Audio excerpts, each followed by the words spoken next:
नमस्कार बच्चों, आज का जो हमारा चैप्टर है वो टॉपिक है वो हम नेक्स्ट चैप्टर आज स्टार्ट करेंगे, दैट इज साइक्लोएल्केन। साइक्लोएल्केन क्या होता है? Cycloalkane cycloalkane having cyclic structure, जिसमें साइक्लिक स्ट्रक्चर होता है उसको हम क्या बोल देते हैं? साइक्लोएल्केन। जैसे पिछली वीडियो में हमने डिस्कस किया है, पिछले 2-3 वीडियो में एल्केन के बारे में, एल्केन क्या होते हैं, मेथड ऑफ प्रेपरेशन क्या है, उनकी रिएक्शन क्या है, केमिकल रिएक्टिविटी। तो आज हम साइक्लोएल्केन की बात कर रहे हैं। साइक्लोएल्केन क्या होता है? That contain cyclic structure. For example CH2 CH2 CH2, इनको हम एलिसाइक्लिक भी बोल देते हैं। It means that contain cyclic structure. अब यहाँ पे देखो, it is in the form of cyclic एक चेन है, साइक्लिक चेन 1 2 3 1 2 3 जो हमारे एक सर्कल के अंदर घूम रही है, इसलिए हम इनको क्या बोलते हैं? Cyclic structure. इसी तरीके से हमारे पास साइक्लिक स्ट्रक्चर में 3 कार्बन चेन भी हो सकती है, 4 कार्बन भी हो सकते हैं, 5 भी हो सकते हैं, 6 भी हो सकते हैं। सबसे पहले तो हमारे पास सिर्फ 5 और 6 मेंबर तक ही थे, लेकिन बाद में हमने 7 और 8 मेंबर रिंग भी प्रिपेयर कर ली थी, दैट इज साइक्लोप्रोपेन। इसी तरीके से साइक्लोब्यूटेन, ये साइक्लोब्यूटेन है। इसी तरीके से साइक्लोपेंटेन होगी, साइक्लोहेक्सेन होगी। ओके, तो अगर हम इसकी नोमेनक्लेचर की बात करें, नोमेनक्लेचर में 2 तरह से आप इसका नोमेनक्लेचर कर सकते हो। कॉमन नेम के मतलब अगर आप यहाँ पे देखो, CH2 हम यूज कर रहे हैं। CH2 इज मिथाइलिन, एक तरह से मिथाइलिन ग्रुप है ये, तो इसका क्या नाम होगा? ट्राई मिथाइलिन, कॉमन नेम, क्योंकि 3 मिथाइलिन ग्रुप हैं। ट्राई मिथाइलिन, इसका टेट्रा मिथाइलिन, पेंटा मिथाइलिन, 5 कार्बन की चेन है, अगर 5 कार्बन है, अगर 6 कार्बन रिंग है तो उसको हम बोलते हैं हेक्सा मिथाइलिन। ठीक है। अगर उसके विपरीत अगर आप नोमेनक्लेचर में IUPAC नोमेनक्लेचर की बात करो, IUPAC नोमेनक्लेचर में क्या होता है?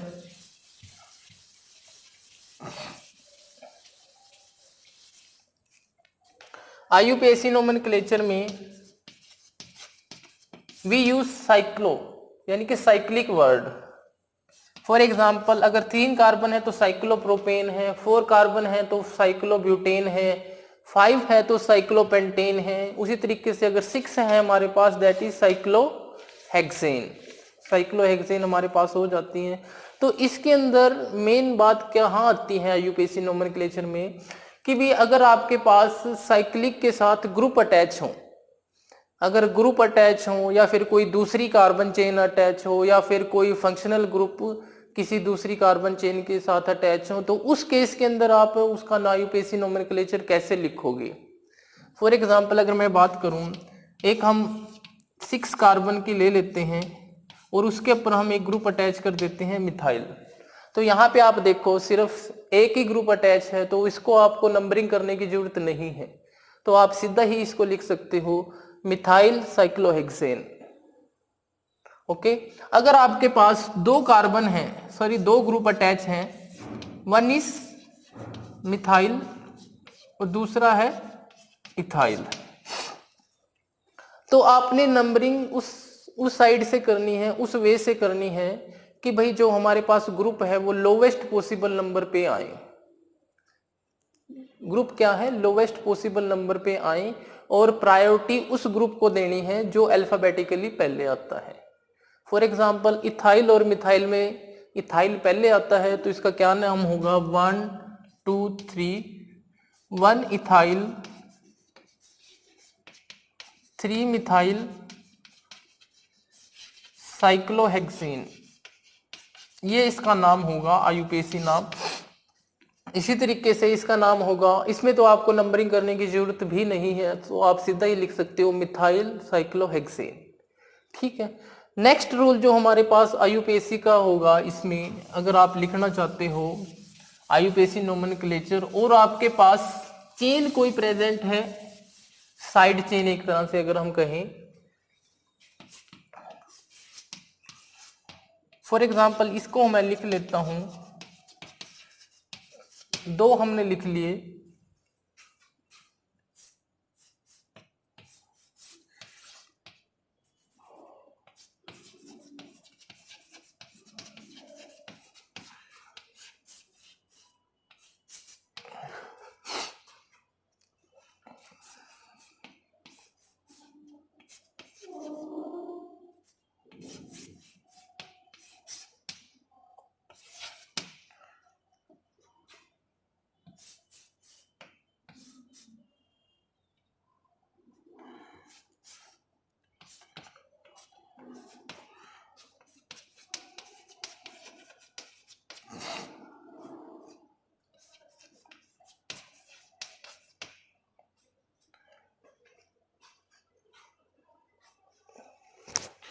ठीक है, हमें रूल को डिस्कस करने के लिए हम हर एक का एग्जाम्पल लिख लेते हैं और उसको हम फर्स्ट बाय फर्स्ट समझने की कोशिश करेंगे।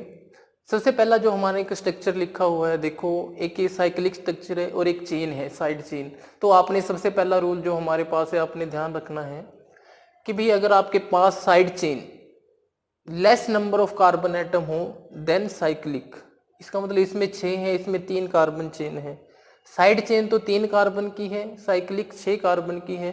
तो मतलब ये है कि it is act as substituent, ये सब्स्टिट्यूएंट एक्ट होगा।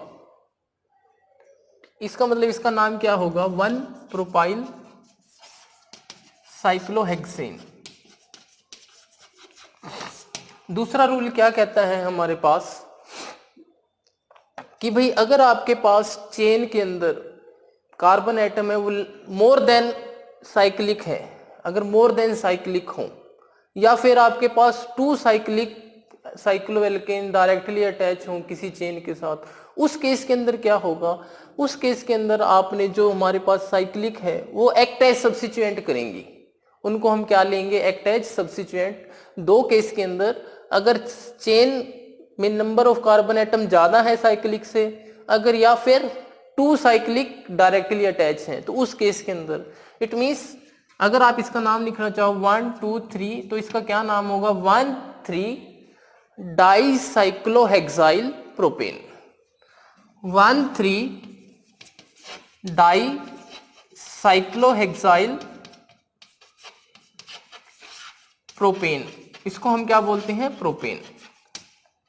अब आप यहां पे देखो थर्ड स्ट्रक्चर जो मैंने लिखा है, अगर साइक्लोएल्केन डायरेक्टली अटैच हैं बेंजीन रिंग के साथ, तब भी वो क्या होंगे, एज अ सब्स्टिट्यूएंट वो एक्ट करेंगे। इसका मतलब अगर इसका नाम लिखना चाहो 1 पोजीशन पे साइक्लोहेक्साइल बेंजीन, साइक्लोहेक्साइल बेंजीन। अगर यहाँ पे आपके पास कोई ग्रुप हो, नाइट्रो ग्रुप है बाई चांस, तो 1 2 3 4, तो यहाँ पे क्या आएगा नाम, 1 साइक्लोहेक्साइल 4 नाइट्रो बेंजीन।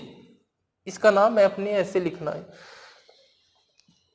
दूसरा, अगर आपके पास कोई ऐसा ग्रुप अटैच है, भाई साइड चेन में कोई ग्रुप प्रेजेंट है, तो उस केस के अंदर आपने प्रायोरिटी ग्रुप को देनी है 1 2 3, यानी कि ये एक्ट एज सब्स्टिट्यूएंट होगा। तो 3 हेक्स 1 2, 2 पे क्या है, डबल बॉन्ड, 2 इनाइल, 3 कार्बन चेन है, propane propanol.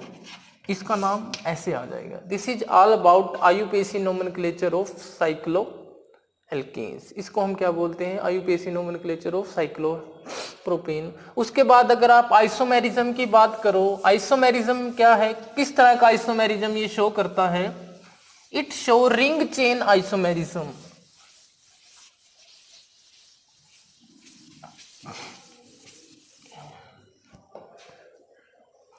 Cyclo alkene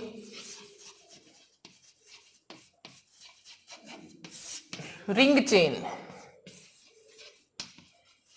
ring chain isomerism. Ring chain का मतलब it isomer with alkane, cycloalkane isomers with alkane. It means for example आपके पास साइक्लो है, प्रोपेन की हम बात कर रहे हैं, it isomer with alkene, it means ये एल्कीन के सेम स्ट्रक्चर हैं, मॉलिक्यूलर फॉर्मूला सेम है, स्ट्रक्चर डिफरेंट है, यानी कि रिंग बन रहा है, एक दूसरी नॉर्मल चेन है एल्कीन की, इसका मतलब it is isomer with alkenes and it show ring chain isomerism. Cycloalkane क्या शो करते हैं? Ring chain isomerism. नेक्स्ट है हमारे पास method of preparation. Method of preparation में आप कैसे इसको प्रिपेयर कर सकते हो? मेथड ऑफ प्रेपरेशन, 3 मेथड है हमारे पास। एक तो photochemical addition of alkene, photochemical, सबसे पहला मेथड है फोटोकेमिकल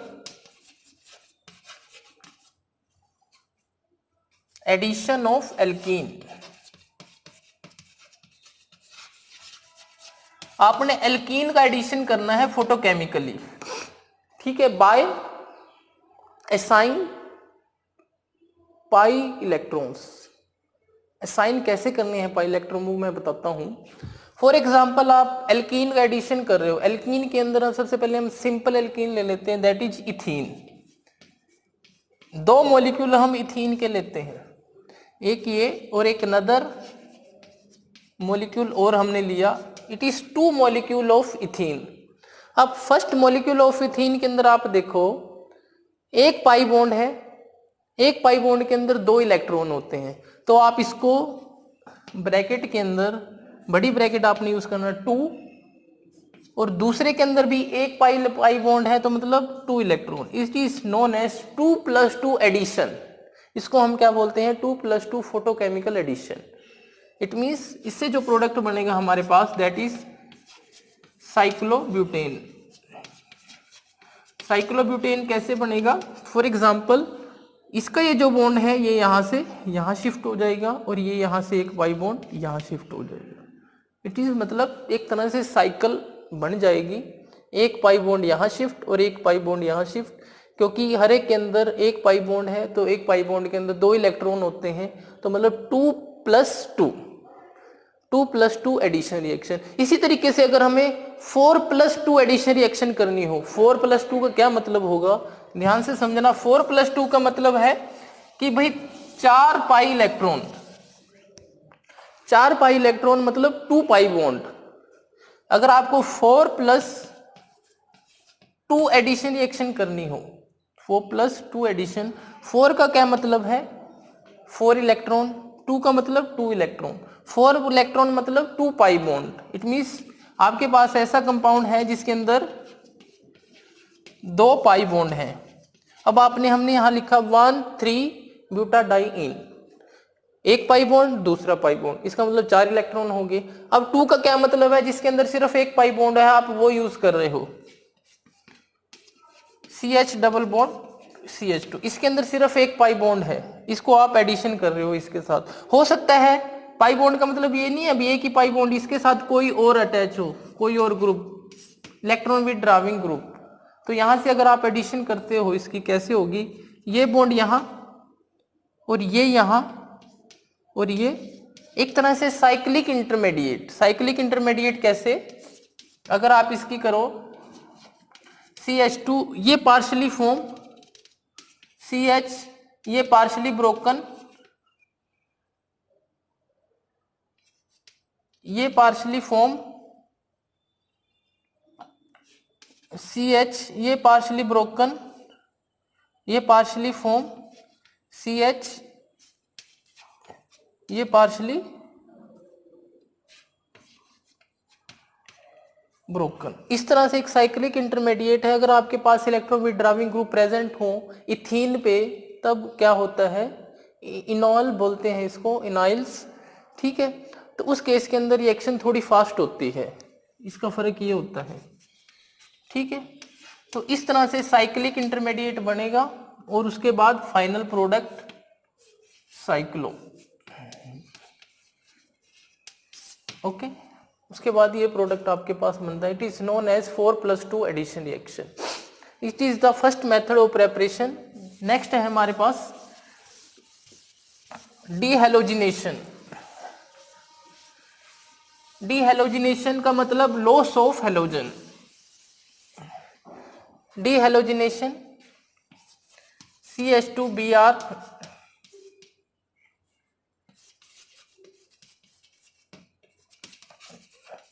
डीहेलोजिनेशन हम किसकी प्रेजेंस में करते हैं, जिंक की प्रेजेंस में रिएक्शन होती है, then there is formation of cyclic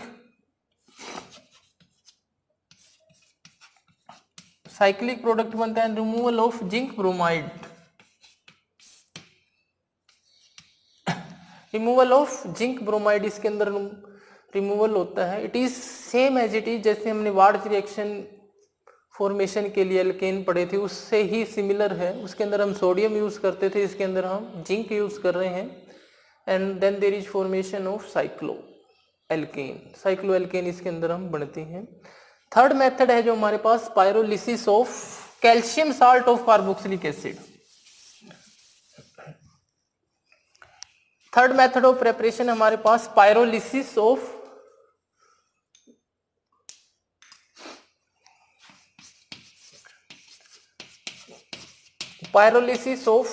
calcium salt of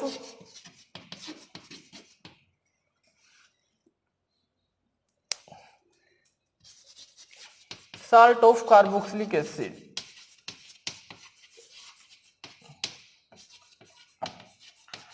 ठीक है, इसके अंदर हम क्या यूज करते हैं, कैल्शियम साल्ट यूज करते हैं, calcium salt of dicarboxylic acid का हम यूज करते हैं इसके अंदर। कैसे प्रिपरेशन आप कैसे कर सकते हो, फॉर एग्जांपल हम डाई कार्बोक्सिलिक एसिड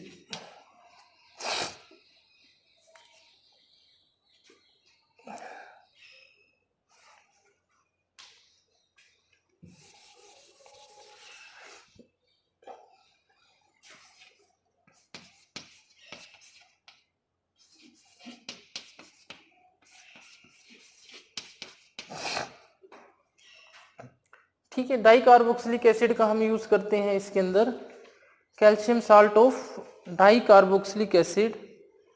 5 कार्बन की हम चेन लेते हैं, CH2 C double bond O calcium salt, उसी तरीके से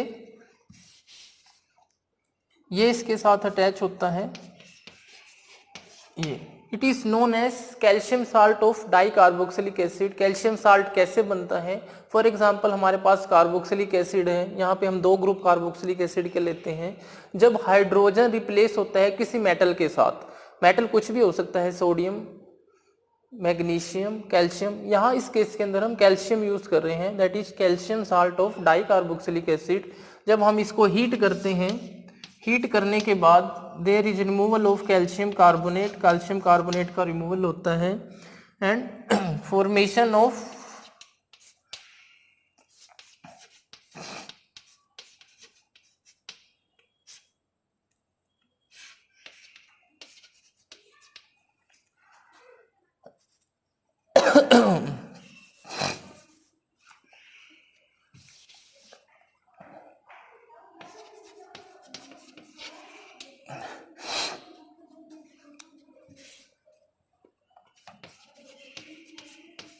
CO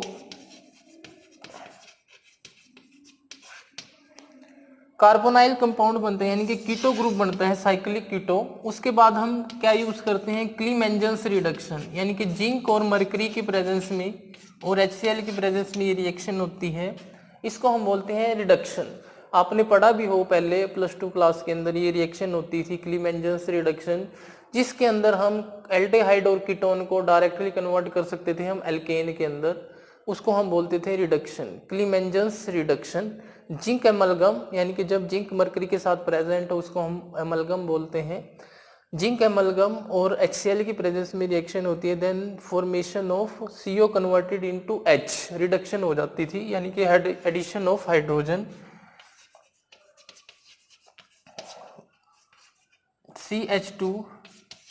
CH2 इसको हम बोलते हैं cyclopentane, then there is formation of cyclopentane. It is the third method of pyrolysis of calcium salt of dicarboxylic acid. ये 3 मेथड आपके सिलेबस के अंदर थे प्रेपरेशन के। नेक्स्ट जो हमारा टॉपिक है that is Baeyer strain theory. Baeyer strain theory क्या होती है? अकॉर्डिंग टू ये बेयर साइंटिस्ट ने प्रपोज की थी for to calculate the stability. Stability not in quantity method, सिर्फ कंपेयर करते हैं भी कौन सी साइक्लोएल्केन ज़्यादा स्टेबल है और कौन सी कम स्टेबल है और क्यों है, अकॉर्डिंग टू बेयर।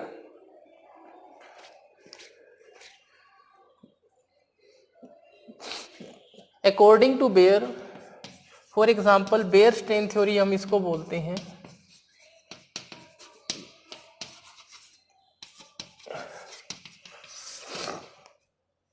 बेयर ने प्रपोज की थी, बेयर का मानना यह था कि भाई जो हमारे पास टेट्राहेड्रल मॉडल होता है, tetrahedral model is the more stable, सबसे ज्यादा स्टेबल होता है वो स्ट्रक्चर, और उसके अंदर जो एंगल होता है दैट इज 109 डिग्री और 28 मिनट उसका एंगल होता है, वो सबसे ज्यादा स्टेबल होता है। Any deviation from this angle, उस एंगल से जितना डेविएशन होगा, इट मीन्स 109 डिग्री 28 मिनट, ये नॉर्मल टेट्राहेड्रल एंगल होता है according to Baeyer strain theory. ठीक है भाई, इस एंगल से कोई जितना डेविएट होगा कंपाउंड, चाहे वो रिंग की बात करें, हम रिंग की हम डिस्कस कर रहे हैं, जितनी डेविएशन रिंग इस एंगल से दिखाएगा उतना ही उसके अंदर स्ट्रेन आता जाएगा और उतनी ही कम उसकी स्टेबिलिटी होगी। ठीक है, अकॉर्डिंग टू उसने कुछ पॉइंट वो किए थे कि भाई जो रिंग के एलिमेंट होते हैं, the atom of ring not lie in the same plane, same plane के अंदर होते हैं अकॉर्डिंग टू बेयर। भाई जो रिंग के एटम्स हैं वो सेम प्लेन के अंदर होते हैं, सेम प्लेन में होने की वजह से जो उनके बीच के अंदर एंगल होता है वो 109 डिग्री नहीं रह पाता। ठीक है, सबसे पहला पॉइंट उसने ये कहा था।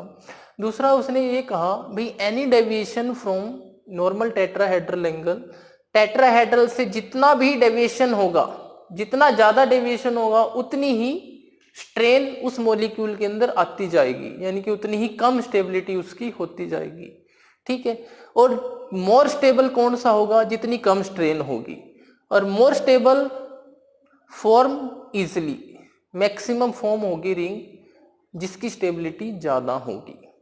ओके, तीन उसने पॉइंट कहे थे कि भाई एक तो सेम प्लेन में लाई करते हैं, दूसरा उनका एंगल 109 डिग्री नहीं रह पाता, दूसरा उसने कहा था कि जितनी ज्यादा डेविएशन रिंग की होगी नॉर्मल टेट्राहेड्रल एंगल से उतनी ही कम स्टेबिलिटी होगी, उतनी ज्यादा स्ट्रेन होगी, और कोई रिंग जितनी ज्यादा स्टेबल होगी उतनी ही ज्यादा फॉर्म भी होगी। ये तीन उसने बातें कही थी। तो अगर हम डिस्कस करें अब साइक्लोप्रोपेन की, अगर हम बात करें that is cyclopropane, it is cyclobutane, cyclopentane, cyclohexane, ये है। इसके एंगल होता है 60 डिग्री, इसके अंदर एंगल होता है 90 डिग्री, इसके अंदर एंगल होता है 108 डिग्री, इसके अंदर एंगल होता है 120 डिग्री। अगर हम चार रिंग की बात करें और स्टेबिलिटी की बात करें और स्ट्रेन की बात करें इन चारों रिंग के अंदर, तो सबसे पहले आप देखो जो साइक्लोप्रोपेन है, साइक्लोप्रोपेन और उसको स्ट्रेन कैसे कैलकुलेट करते हैं वो भी बेयर ने बताया था। According to Baeyer you can calculate the strain 1/2 109 degree 28 minus जो भी रिंग का है। फॉर एग्जांपल आप थर्ड मेंबर की बात करें तो उसका 60 है। इस तरीके से फॉर्मूले को आप यूज करके स्ट्रेन निकाल सकते हो। अब आप इस फॉर्मूले से देखते हो जब, तो सबसे ज्यादा स्ट्रेन कितनी है, डेविएशन किसके अंदर है नॉर्मल टेट्राहेड्रल एंगल से, वो है 3 मेंबर रिंग के अंदर। अगर आप 3 मेंबर रिंग के अंदर देखते हो, 3 मेंबर रिंग के अंदर अगर आप देखो तो सबसे ज्यादा स्ट्रेन होगी दैट इज 24 डिग्री। 24 डिग्री इसके अंदर आएगी। अगर आप स्ट्रेन निकाल लो तो 24 डिग्री आने का क्या मतलब है, इट मीन्स इसके अंदर 24 है, उसी तरीके से जब आप इसके अंदर निकाल लोगे दैट इज 9 डिग्री समथिंग आएगा इसमें 24 डिग्री, यानी कि 24 डिग्री अगर ये उस साइड होता तो ये ज्यादा स्टेबल होता है। यानी कि मतलब जैसे जैसे आप ऊपर से नीचे जा रहे हो एंगल स्ट्रेन कम हो रहा है, इस केस के अंदर 0 डिग्री कुछ समथिंग आएगा मिनट में। तो अगर आप यहाँ अकॉर्डिंग टू बेयर स्ट्रेन करो, it means 5 member ring is more stable, और 5 और 6 मेंबर रिंग को कई बार हम सेम वे में ले लेते हैं कि भाई अप्रोक्सीमेटली सेम ही है, लेकिन अगर आपको डिफरेंस करना हो 5 और 6 में तो कौन सी ज़्यादा स्टेबल है, that is 5 member ring is more stable according to Baeyer strain theory, because there is strain in the molecule या फिर strain in the compound is minimum according to Baeyer. ठीक है, स्ट्रेन कम है क्योंकि नॉर्मल टेट्राहेड्रल एंगल से वो deviation उसके अंदर उतनी ज़्यादा नहीं है। ठीक है, उसी तरीके से उन्होंने एक बात और कही थी, फॉर एग्जांपल अगर आप इथेन की बात करें, इथीन के अंदर CH2 डबल बॉन्ड CH2 होता है। ठीक है, इनके बीच के अंदर एंगल 0 डिग्री होता है और मैक्सिमम स्ट्रेन होती है। मैक्सिमम स्ट्रेन का मतलब है 24 डिग्री स्ट्रेन। इट मीन्स इसकी स्टेबिलिटी बहुत कम है।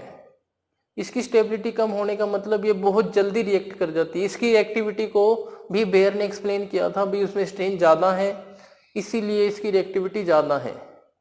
Okay, this is all about Baeyer strain theory. लेकिन उसकी एक लिमिटेशन भी थी। बेयर स्ट्रेन की लिमिटेशन क्या थी? उन्होंने ये तो कह दिया भी इथीन बहुत जल्दी बन जाता है, इथीन बहुत ज़्यादा रिएक्ट करता है। उसने ये बता दिया था बेयर, भाई उसके अंदर स्ट्रेन ज़्यादा है इसलिए जल्दी रिएक्ट करता है, उसके अंदर डेविएशन बहुत ज़्यादा है और सेम प्लेन के अंदर लाई करता है। लेकिन वो ये नहीं बता पाया भाई अगर ये ज़्यादा रिएक्ट करता है तो बनता भी जल्दी है, यानी कि इसकी फॉर्मेशन तो होनी ही नहीं चाहिए थी अकॉर्डिंग टू बेयर, लेकिन इसकी फॉर्मेशन ज़्यादा बन भी ये जाता है। दूसरा हीट ऑफ कंबशन से उसने ये कहा था, अगर आप हीट ऑफ कंबशन का डाटा देखो, हीट ऑफ कंबशन की बात करो, हीट ऑफ कंबशन में जिसकी ज़्यादा हीट ऑफ कंबशन होती है उसकी एनर्जी बहुत ज़्यादा होती है और उसकी स्टेबिलिटी कम होती है। लेकिन उसने ये 3 मेंबर और 4 मेंबर रिंग को तो बता दिया भी हीट ऑफ कंबशन ज़्यादा होती है। हीट ऑफ कंबशन का मतलब है removal of carbon dioxide and formation of water, उसको हम बोलते हैं हीट ऑफ कंबशन। ठीक है, हीट ऑफ कंबशन हम उसको बोलते हैं। हीट ऑफ कंबशन के अकॉर्डिंग उन्होंने ये बता दिया भी 3rd और 4th है जो that are heat of combustion बहुत ज़्यादा है, इसकी एनर्जी बहुत ज़्यादा है इसलिए कम स्टेबिलिटी है। और 5 और 6 को उसने बता दिया था, लेकिन 7 और 8 मेंबर के बारे में वो एक्सप्लेन नहीं कर पाया था।